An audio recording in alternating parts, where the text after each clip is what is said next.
유대함이 전단강에 있는 나루토로 가보니 밤이라 그런지 배 한 척도 보이지 않았다. 유대함은 강변을 따라 동쪽으로 내려가 보았다. 그렇게 일각 정도 걷다 보니 강물 위에 작은 어선이 하나 떠 있는 게 보였다. 유대함은 강변에서 20-30척 거리에 있는 어선을 향해 목소리에 내공을 실어 사공을 불렀다. 유대함이 부르는 소리를 듣고 어선이 다가오자 유대함은 그대로 어선으로 뛰어올랐다. 유대함이 뱃머리에 발을 디디는 순간 뱃머리가 기우뚱거리면서 한쪽으로 쏠렸다. 사공이 유대함에게 뭔가 무거운 물건을 가지고 있냐고 물어왔으나 유대함은 그저 자기 몸무게가 많이 나가는 것이라고 둘러대고 어서 강을 건너자고 했다. 그렇게 유대함을 태운 어선은 강 건너편을 향해 가고 있었다. 그런데 강 중간쯤 지나갈 무렵 어디선가 범선이 나타났다. 유대함이 범선을 살펴보니 뱃머리 앞쪽이 강철로 덮여있는 모습과 돛대에 검은 독수리 표시가 있는 것이 눈에 띄었다. 유대함은 검은 독수리 표시를 보자 이 배가 천은교의 것임을 알아봤다. 유대함이 범선을 살펴보고 있을 때 갑자기 어선을 몰던 사공이 강물로 뛰어들었다. 그러자 방향키를 잃은 어선이 강물 위에서 빙글빙글 돌기 시작했다. 유대함은 얼른 방향키를 잡고 배를 바로잡으려 했다. 그 순간 뱃머리가 강철로 덮인 범선이 어선을 들이박았다. 찰나의 순간 유대함은 경공으로 몸을 날려 범선의 뱃머리로 올라갔다. 아래를 내려다보니 자기가 타고 있던 어선이 산산조각이 나서 자네만 무리를 떠다니는 것이 보였다. 그제야 유대함은 어선에 탔을 때부터 천은교 측에서 짜놓은 계략에 놀아나고 있었다는 것을 알았다. 제일 먼저 유대함의 눈에 들어온 것은 강철문으로 굳게 닫힌 선실이었다. 배 위는 파도가 부딪히는 소리 말고는 조용했다. 유대함은 천천히 선실문 앞으로 걸어가서 천은교 사람을 불렀다. 그러나 선실 안에서는 그 어떤 대답도 들려오지 않았다. 유대함은 내공을 끌어올려 강철문을 향해 쌍장을 날렸다. 그러자 강철문과 연결된 벽면 부위의 나무가 힘에 밀려 틀어졌다. 다시 한번 유대함이 강철문을 향해 쌍장을 날리자 힘을 견디지 못한 나무 벽면이 틀어지며 무거운 강철문이 유대함 쪽으로 기울더니 넘어졌다. 유대함은 얼른 뒤로 물러났다. 강철문이 넘어지면서 난 소음이 사라지고 다시 적막함이 찾아왔다. 유대함이 선실 안쪽을 바라보니 불빛 하나 없는 칠흑 같은 어둠만 보일 뿐이었다. 그때 선실 안에서 유대함의 무공을 칭찬하는 목소리가 들려왔다. 그 목소리의 괴한은 유대함에게 도룡도만 조용히 넘겨주면 무사히 강은 건너게 해주겠다고 했다. 유대함은 괴한에게 얼굴을 맞대고 대화하자고 했다. 그러나 괴한은 그럴 필요 없다며 도룡도를 건네주고 떠나기만을 요구했다. 유대함은 정체도 밝히지 못하는 자에게 도룡도를 줄 수는 없다고 했다. 도룡도는 무당산으로 가져가 스승인 장산봉에게 처분을 맡길 것이라고 했다. 그러자 괴한이 유대함에게 뭔가를 말하는데 목소리가 워낙 작아서 모기가 왱왱거리는 것처럼 옹알거렸다. 그때 마침 파도가 거칠어 주변이 시끄럽기까지 했다. 유대함은 어쩔 수 없이 귀를 기울이면서 몇 발자국 앞으로 다가갔다.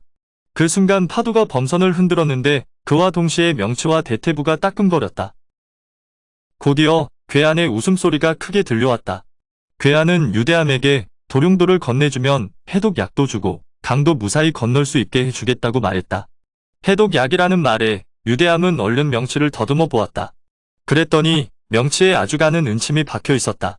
그제야 유대함은 괴한이 자기를 끌어들이려고 일부러 목소리를 작게 낸 것을 알았다. 유대함은 괴한을 제압해서 해독약을 빼앗는 게 낫다는 판단을 했다. 독이 더 퍼지기 전에 움직일 생각으로 오른손에 공력을 집중시킴과 함께 경공으로 빠르게 선실 안으로 뛰어들어가며 거리를 좁혀 들어갔다. 괴한도 미리 준비했는지 유대함이 일장을 날릴 때 같이 일장을 날려왔다. 유대함과 괴한의 일장이 서로 부딪혔다. 그 순간 괴한은 힘에 밀려 뒤로 날아가 벽에 처박히고 말았다. 그런데 유대함은 손바닥에서 극심한 통증이 올라오는 것을 느꼈다. 손바닥을 보니 무수히 많은 은침들이 손에 꽂혀 있었다. 괴한은 유대함과 손바닥을 부딪힐 때 손에 암기를 끼고 있었다. 그것도 모르고 맨손으로 독침 박힌 암기 위를 때렸으니 손이 무사할 리 없었다. 독이 더 빨리 퍼지는 것을 느낀 유대함은 얼른 뒤로 몸을 날려 선실 밖으로 나왔다.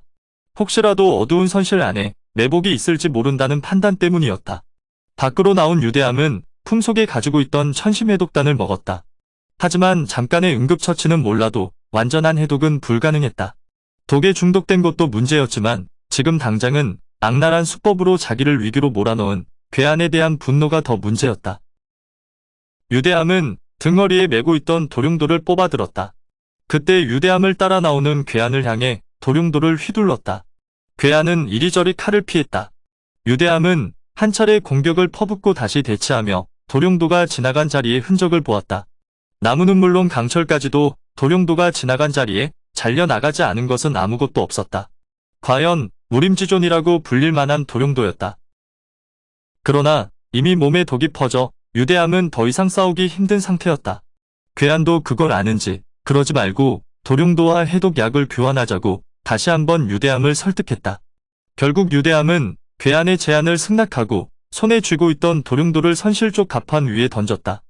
유대함 생각에는 어차피 도룡도는 자기 물건도 아니었을 뿐더러 설령 자기 거라고 해도 도룡도가 목숨보다 소중할 수는 없었다.